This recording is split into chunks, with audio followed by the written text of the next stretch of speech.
Hello guys, अस्सलाम वालेकुम। सुनो मेरी कहानी से। मैं हूँ आपकी दोस्त परी। उम्मीद करती हूँ आप लोग सब खैरियत से होंगे। इतने दिनों से मेरे जो टॉपिक्स चल रहे थे, स्टोरीज नहीं थी, ये वाकया था जो वाकया अभी चल रहा है। रिसेंट जो टॉपिक हो रहे हैं, रोज़ आना कुछ ना कुछ हो रहा है। कभी कोई हादसा होता है, कभी कोई सानिया होता है, कभी कोई वाकया होता है, कुछ ना कुछ होता है। इतने दिनों से हम लोग बहुत उदास उदास से चल रहे थे, तो मैंने सोचा क्यों ना एक अच्छी सी आप लोगों को कहानी सुनाई जाए, और कहानी सुना के जो ख़राब सा मूड है थोड़ा सा अच्छा और फ्रेश फ्रेश हो जाए। तो इसलिए मैं आज एक लाई हूँ आप लोगों के लिए एक कहानी। और कहानी सुनाने से पहले आप लोगों ने देखा होगा कि अभी दोबारा से एक वाक़या पेश आया है। बाबू सर टॉप में जो गुलाबी रेला आया है, जिसकी वजह से इतने सारे लोग गायब हो चुके हैं, मिस हुए हुए हैं, और कितनी सारी फैमिलीज़ अपने अपने लोगों से बिछड़ गई हैं, कितने सारे लोग दुनिया से चले गए हैं। बहुत कुछ हुआ है। अल्लाह पाक सबको अपने ज़ुबान में रखे। जो जो गए थे वहाँ पे वो सब अपने ज़ुबान में रहें और खैरियत से अपने घर में पहुँच जाएँ। और जो लोग बिछड़ चुके हैं, जिनकी लाशें नहीं मिल रही हैं, जिनकी डेड बॉडीज़ नहीं मिल रही हैं, वो भी उनके लोगों से मिला दें। एक होता है ना, इंसान अपनी आंखों से देख लेता है ना तो सुकून आ जाता है। तो बस अल्लाह पाक सबको अपनी ज़ुबान में रखे। बस चलिए चलते हैं कहानी की तरफ। और कहानी शुरू करने से पहले अगर आप लोगों को मेरी वीडियो पसंद आती है तो प्लीज़ सब्सक्राइब ज़रूर कर लीजिएगा, और वीडियो को लाइक और शेयर करना बिल्कुल नहीं भूलिएगा, और कहानी को एंड तक देखिएगा, क्योंकि हर कहानी में एक एंडिंग होती है और उस एंडिंग से हमें एक सबक मिलता है। ठीक है, क्योंकि कहानी तो अपनी एंडिंग के बिना अधूरी है ना। तो ज़रूर वीडियो को आखिर तक देखिएगा। चलिए चलते हैं कहानी की तरफ। कहानी का टाइटल है, एक शौहर की ख्वाहिशात ने बीवी को तोड़ दिया, आखिर उस पे क्या गुजरे। ये कहानी है दो नए शादीशुदा जोड़ों की, इशल की और समीर की। दो लोग जो नई ज़िंदगी का आगाज़ करते हैं, लेकिन जहाँ मोहब्बत का फूल खिलना चाहिए थे, वहाँ तलब, ज़िद और खामोशी उगने लगती है। कहानी कुछ इस तरह की है कि एक नया शादीशुदा जोड़ा होता है, इशल और समीर का। उनकी नई नई शादी होती है। शादी नई थी, रिश्ता भी नया था, लेकिन समीर जो था वो हर वक्त सिर्फ अपनी लगन में डूबा रहता था। इशल थी, वो बहुत ज़्यादा थक जाती थी, क्योंकि दिन भर एक होता है मेहमानों का, नई नई शादी होती है, मेहमानों का आना जाना होता है, लोग होते हैं घर में, मेहमान होते हैं, तो फिर आपको पता है कि नाश्ता आना, नाश्ता ले जाना, फिर वलीमे का फंक्शन, तो फिर कोई लोग चौथी करते हैं, तो कोई लोग नौथी करते हैं, और पता नहीं क्या क्या लोगों की रस्में होती हैं। अब इन सब चक्कर में ये सब चक्कर अलग हो चल ही रहे होते हैं। साथ ही साथ समीर जो होता है वो इशल को बहुत तंग करता है, मतलब हर वक्त ये, मतलब कि बस आप रूम में ही रहना और बस रूम से बाहर नहीं जाना, इशल को तंग करते रहना।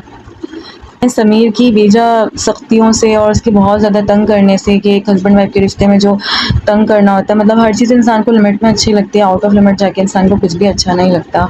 और नई नई शादी में तो इंसान को अंडरस्टैंड करना चाहिए कि यार बस कि आपका जो पार्टनर है वो आपसे क्या चाहता है।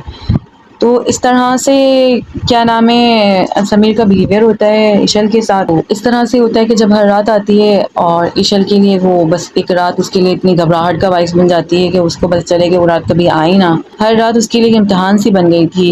इशल सही से सो भी नहीं पाती थी और ख़ुद को संभालती थी, और आखिर में बहुत ज़्यादा थक गई थी, ना सो पा रही थी, ना सही से खा पा रही थी, हर वक्त उसकी बेचैनी रहती थी, एक तकलीफ़ में, एक दर्द में वो एनी टाइम मुब्तला रहती थी। तो कभी कभी ना वो सही से खा पाती थी, ना कभी कभी वो सही से चल पाती थी। और समीर जो था वो उसका एहसास करने की बजाय वो ये समझता था कि नहीं, ये सब उसके बहाने हैं। हर वक्त बस वो यही करता था कि नहीं, ये तो बहाने हैं, ये कुछ नया थोड़ी है, ये कुछ नया थोड़ी है, तुम्हारी नई नई शादी थोड़ी हुई है, और तुम कोई पहली लड़की थोड़ी हो दुनिया की। सारी लड़कियों की शादी होती है, इन सबको जब चीज़ें फेस करनी पड़ती हैं, ये होती हैं वो होती हैं। और बस मैं क्या क्या ही बताऊँ आप लोगों को, क्या क्या ही आप लोगों की कहानी सुनाऊँ इनसे रिलेटेड। खैर, उसको मैके भी रुकने जाने नहीं देता, ना कोई रस्में पूरी करने के लिए देता है, कुछ भी नहीं ना, बस हर वक्त नहीं कि नहीं वो, अरे कि नहीं तुम यहीं रहो, मेरे पास रहो, ये वो। और इन सब चीज़ों से ना जो इशल है बहुत घबरा जाती है, उसको घुटन से महसूस होने लगती है। वो चाहती है कि वो खुली फिजा में सांस ले। उसको बस ये होता है कि वो हर रस्म निभाए, हर रिश्ता निभाए, ये क्या बस एक ही जगह की होके रह गई, वो ये नहीं चाहती, उसे नहीं पसंद आता ये रिश्ता, उसे नहीं अच्छा लग रहा होता। वो समीर को बहुत समझाने की कोशिश करते हैं, लेकिन समीर मानने को तैयार ही नहीं होता। वो उसकी हर बात को रद्द कर देता है और उसकी बातों को बहाने का नाम करार देता है। और एक तरफ जो इशल की सास होती हैं, समीर की अम्मी, वो बहुत ख़्याल रखती हैं इशल का, वो उसकी फीलिंग्स को समझती हैं और समीर को बहुत समझाने की कोशिश भी करती हैं। इस तरह से इशल बहुत थकी-थकी सी होती है और थोड़ी-थोड़ी बीमार भी होने लगती है, शादी को चंद दिन ही होते हैं और वो बीमार सी होने लगती है।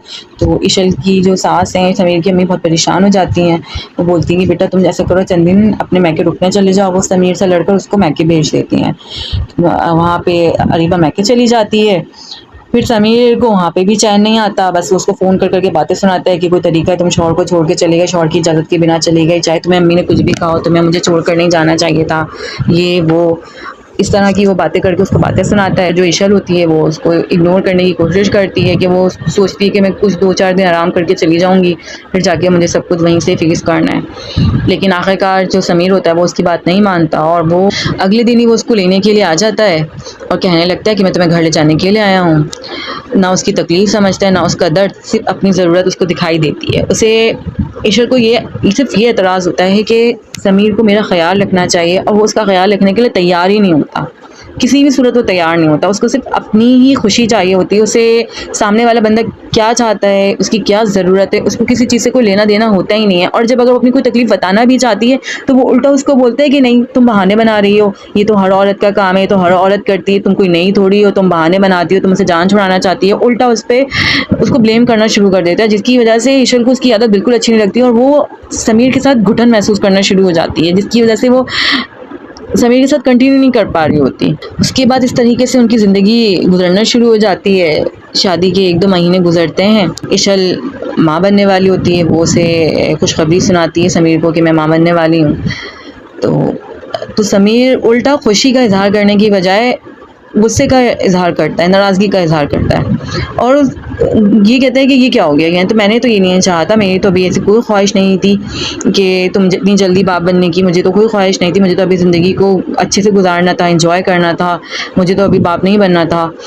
वो इस तरह से उसके साथ बिहेव करता है ना, वो उसका ख्याल रखता है, बल्कि दिन ब दिन उसका गुस्सा और बढ़ता जाता है, क्योंकि जाहिर सी बात है, अब वो ईशल माँ बनने वाली थी, तो उसको समीर की तवज्जो और मोहब्बत की ज़रूरत थी, उसके ख्याल की, उसके एहसास की ज़रूरत थी, जो कि समीर के अंदर तो था ही नहीं। उसको सिर्फ अपनी गर्ज से गर्ज था।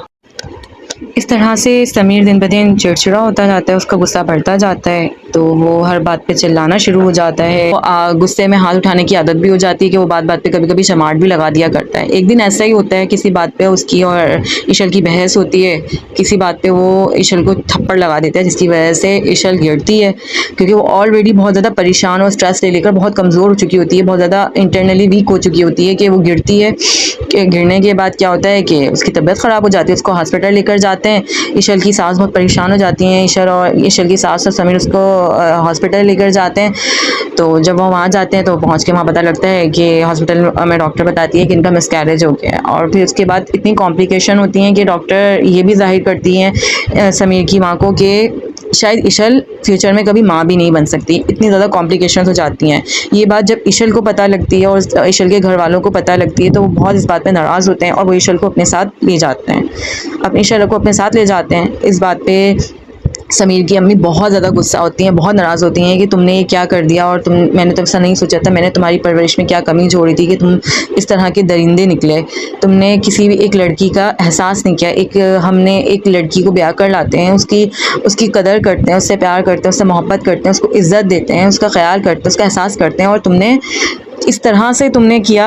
मुझे नहीं लगता कि तुम मेरे बेटे हो, मेरी परवरिश में क्या कमी रह गई थी। इस तरह से उसकी माँ बहुत डांटती हैं, समीर को बहुत समझाती हैं। कुछ दिन गुजर जाते हैं, इशल और समीर का कोई कांटेक्ट नहीं होता। चंद दिन बाद समीर इशल के पास जाता है और बहुत रोता है, धोता है, बहुत माफ़ी मांगता है, निदामत का एहसास होता है उसको, और बोलता है कि तुम मेरे साथ चलो, मुझे माफ़ कर दो, मैंने तुम्हारा ख्याल नहीं रखा। और इशल जो होती है वो बहुत ज़्यादा खूबसूरत और हसीन होती है, तो समीर वैसे भी उसकी मोहब्बत में बहुत ज़्यादा बकौल समीर के, वो उसकी मोहब्बत में बहुत गिरफ़्तार होता है कि वो उससे बहुत मोहब्बत करता है। तुम बहुत हसीन हो, तुम्हारे जैसा मैंने इंसान नहीं देखा, तुम्हारी जो बात है वो किसी में नहीं है, ये वो इस तरह की वो बातें करता है और इशल को बहुत मनाने की कोशिश करता है। आखिरकार इशल मान जाती है, उसको बहुत यकीन दिलाता है कि मैं तुम्हारा आपसे बहुत ख्याल रखूँगा और तुम्हारे साथ जो मैंने गलतियाँ की, कोताहियाँ की और जो मैंने तुम्हें तकलीफ़ पहुँचाई है, मैं वो नहीं दूँगा। इस तरह का वो उससे बातें करके उसको वापसी ले आता है। कुछ दिन बाद इशल की और वापसी हो जाती है। फिर जब समीर आता है, समीर और इशल घर आ जाते हैं। जब घर आते हैं कुछ दिन ही गुजरते हैं, वो बहुत बदलने की कोशिश करता है अपने आप को। आता है वो क्या नाम है कि तुम तैयार हो जाओ, मैं तुम्हें डिनर पर लेकर जा रहा हूँ। वो डिनर पर लेकर जाता है, कभी कभी फूल और गजरे लेकर आता है उसके लिए, कभी कभी खाने का मना करते हैं कि तुम खाना नहीं बनाओ, मैं खाना बाहर से लेकर आऊँगा। बहुत ख्याल रखने की कोशिश करता है, उसकी नींद का भी ख्याल रखता है, उसके खाने पीने का भी ख्याल रखता है। कुछ दिन ऐसे गुजरते हैं, फिर अचानक से वक्त आता है तो फिर उसके अंदर से वही चीज़ें सब दोबारा से शुरू हो जाती हैं, जिस फिर वही बिहेवियर, वही सब चीज़ें कि उसको अपनी ही गर्ज दिखती है कि बस अपनी ही ख्वाहिशात को पूरा करना। फिर उसको इशल का कोई ख्याल नहीं होता।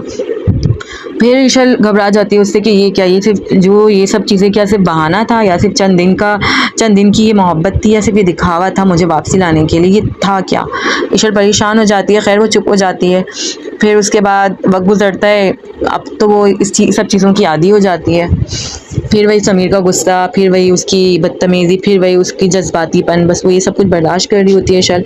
और फिर अब आहिस्ता वक्त गुजरने के साथ साथ समीर के ऑफिस में लोगों की शादी होती है, तो उन लोगों की कोई गुड न्यूज़ आती है। वो कहीं से सुनते हैं कि कोई बाप बनने वाला है, या किसी के यहाँ कोई मेहमान, नन्हा सा मेहमान आने वाला है। तो वो फिर इस वजह से उसके दिल में भी ये बात आने लगती है कि यार मैं बाप नहीं बन सकता, मुझे भी बाप बनना है, और ये वो। तो वो इशल को ताने मारना शुरू कर देता है कि अब तो मैं बाप नहीं बन सकता, ये सब कुछ तुम्हारी वजह से हुआ, मैं तुम्हारी वजह से बाप नहीं बन सकता, मैं तुम्हारी वजह से बाप नहीं बन सकता। ये बात इशल को बहुत ज़्यादा हर्ट करती है कि यार जिस इंसान की वजह से मेरा ये हाल हो गया, आज वो मुझसे ऐसी बात कर रहा है।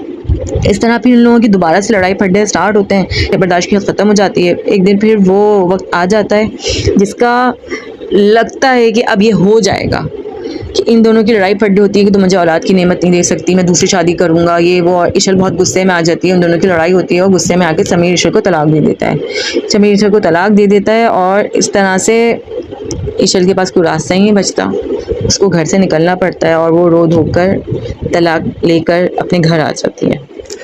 उसके बाद समीर को तो और रास्ते बन जाते हैं। ये सारी चीज़ें और ये सदमा समीर की माँ बिल्कुल भी बर्दाश्त नहीं कर पाती कि उनका बेटा किस हद तक गिर गया, और उसने एक मासूम औरत का ये हाल कर दिया, और फिर आखिर में उसको तलाक देके छोड़ दिया, और वो भी दूसरी शादी की बेस पर।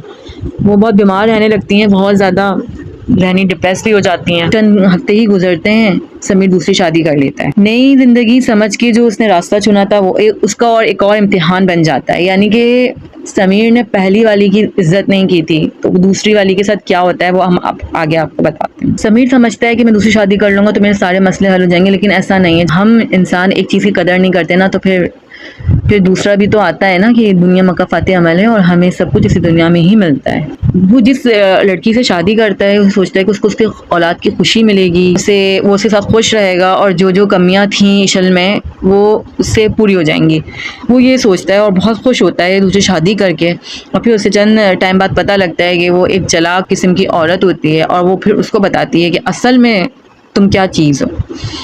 रोज़ की उनकी लड़ाइयाँ होती हैं, एक दिन भी उनकी ज़िंदगी में सुकून का नहीं गुजरता। उनकी ज़िंदगी गुजर रही होती है लड़ कर, जिसपे समीर को पता नहीं कभी पछतावा होता भी नहीं कि उसने इशल के साथ कितना गलत किया था। आखिर में एक दिन क्या होता है कि समीर का एक्सीडेंट हो जाता है, और एक्सीडेंट में हो जाता है माजूर। कुछ ऐसा उसकी बॉडी में होता है कि उसका पाँव एक नहीं चल रहा होता, और उसकी कमर और उसकी बैक नहीं सपोर्ट कर रही होती, जिसकी वजह से वो व्हील चेयर पर आ जाता है। अब जैसे वो व्हील चेयर पर आता है तो उसकी बीवी को तो और मौका मिल जाता है। उसकी नई बीवी उसकी मुसीबत को समझने के बजाय उल्टा उसको नीचा दिखाना शुरू कर दी। रोज़ के ताने, रोज़ की बेइज्जती, रोज़ की चिल्लाहट, ये चीज़ समीर देख के और परेशान हो जाता है। एक तो वो माजूर हो जाता है, ऊपर से वो कुछ भी नहीं कर पाता, और ये सारे हालात देखकर उसकी माँ जो बीमार हो गई थी, जो उसका हमेशा से साथ देती थी, उसको समझाती थी, साथ देती थी, और उसके साथ उसको सब कुछ करने की कोशिश करती थी, वो दुख बर्दाश्त करके एक दिन वो दुख सहना पाए और वो इस दुनिया को छोड़कर चली गई। और दूसरी तरफ इशल का ये होता है कि सुनने में आता है कि इशल का कोई कज़न होता है जो उसको बहुत बचपन से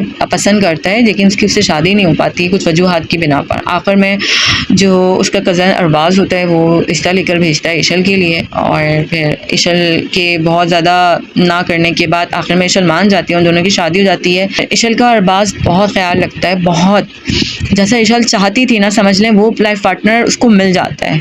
जो वो समीर को बनाना चाहती थी, जो समीर में देखती थी, वो उसको अरबाज़ में मिल जाता है, क्योंकि इशल का कोई कसूर ही नहीं था ना, उसने बिना कसूर के सज़ा पाई थी, तो फिर उसको तो फल मिलना था ना सब्र का। उसको सब्र का फल अरबाज़ की शक्ल में मिल जाता है। और दूसरी तरफ समीर की माँ उस दुनिया से चली जाती है, समीर की बीवी उसका जीना हराम कर देती है, उसको ताने देकर, उसकी बेइज्जती करके रोज़ की चिल्लम उनके घर में लगी रहती है। इस तरह से समीर, एक दिन होता है कि समीर बिल्कुल एक कमरे में बंद तन्हा हो जाता है, जहाँ सिर्फ उसके पास तन्हाई होती है, पछतावा होता है, इसके सिवा कुछ नहीं बचता। इसलिए कहते हैं कि एक कहावत है ना, मैंने मोहब्बत नहीं की थी, मांग रखी थी, और जो रिश्ते सिर्फ मांग पे चलें वो कभी नहीं टिकते।